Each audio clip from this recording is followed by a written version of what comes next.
Wow. Okay. Ladies and gentlemen, she took a break from her super professional uh, dynamite weekend. She's doing it all. And she even found time to stop and share some poetry with us.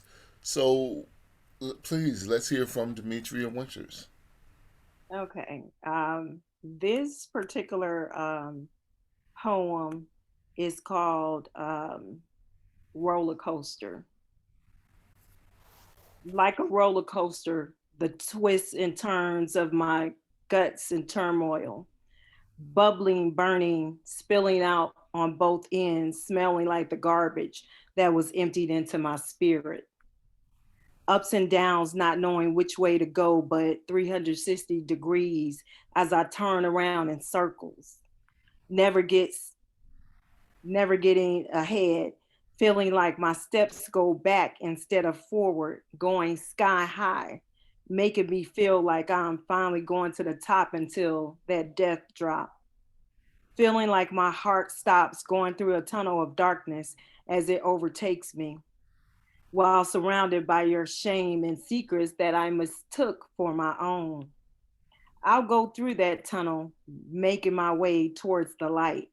Who knows when I'll feel upright or how I even got there to begin with. What next as I try to regroup and make my first step on solid ground? Legs wobbling like jello, unsteady breath, unsure when to put the one foot in front of the other. Okay, ladies and gentlemen, that is Demetria Winters, and that's called Roller Coaster. Yes. Um, you don't have to, but can you talk about the experience that brought that on? I actually want to, and that's why I chose that as my first poem, to make sure I definitely gave it its due. And am the I am a childhood survivor um, of molestation and other traumas, and because of those issues in my life, I actually ended up being diagnosed with major depression.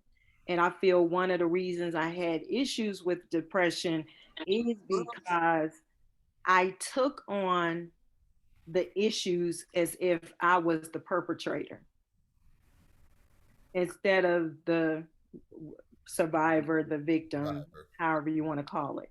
All right. And I'm really just now getting to know myself and getting to forgive myself, not for being a part of the situation, but forgive myself for being so hard on myself instead of putting it in the proper place. Okay. Ladies, that's such a beautiful story. Ladies, do you feel like you've been able to use poetry as a tool to help you heal? I definitely have. In fact, I love to come to your shows because it's very cathartic for me. Um, I feel like I'm an amateur when it comes to some other people who tell their story.